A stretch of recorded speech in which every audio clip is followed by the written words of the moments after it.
No lie, if a pagoda egg roll fell from the sky right now, I would devour it. I'm starving, I would even settle for a pagoda egg roll. Ryan is not immune to the propaganda. No one is. That's the thing about advertisement that people, I think the marketing and advertisement is something I'm kind of interested in, because everyone acts like they're immune to advertisements and how they operate, because they see a product and they go, that was a dumb advertisement and I'm not interested in the product.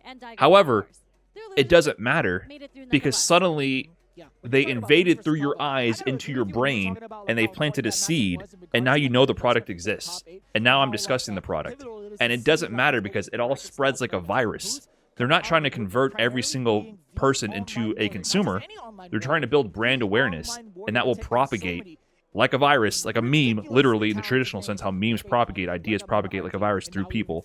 And eventually they will have a conversion rate to consumers at a small percentage. So whenever I see people act like, I don't care about this ad, when they're spreading the discussion of the ad, I'm like, obviously you care enough, and you're doing exactly what they want. Same thing with like, you know how Twitter is the worst about this. People engage with stuff they strongly dislike.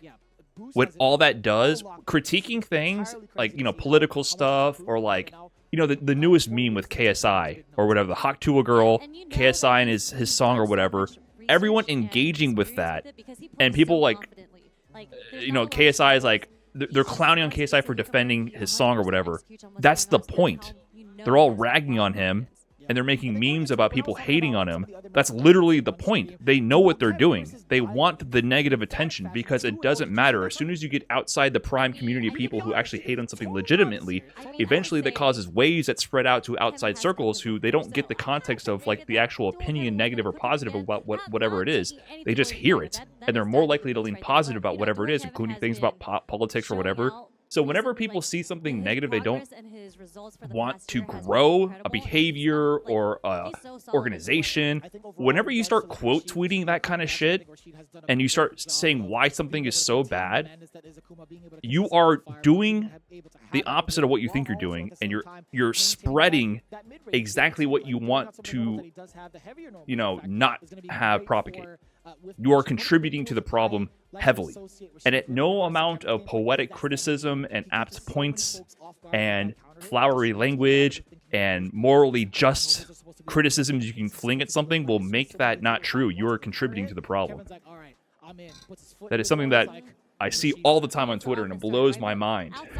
At people, like, you know, there's like also like in the politics sphere, there's like the right-wing grifters, and then there's also the left-wingers who are constantly trying to dunk on the right-wing people, and they're usually always easy dunks in the right, but they're two sides of the same coin. You're propagating the issue. I would never see this stuff on my Twitter if it wasn't for people dunking on dumb politicians. I wouldn't know they existed. I did not think it was going to be 2-0, but he is on one. Yeah, if you see a grifter, don't quote retweet them. Don't try to dunk on them.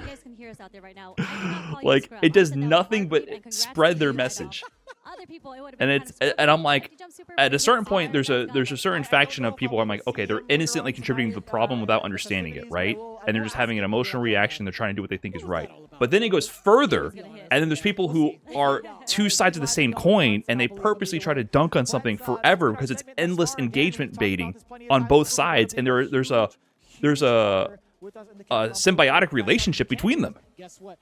They depend on the people they're dunking on, and they want that to continue to happen because that's how they get their own growth and their own capital, social or monetary or otherwise. So at a certain point, when you recognize that, you got to realize both sides are contributing to a huge problem. Anyways, that's my thoughts on advertisement and marketing.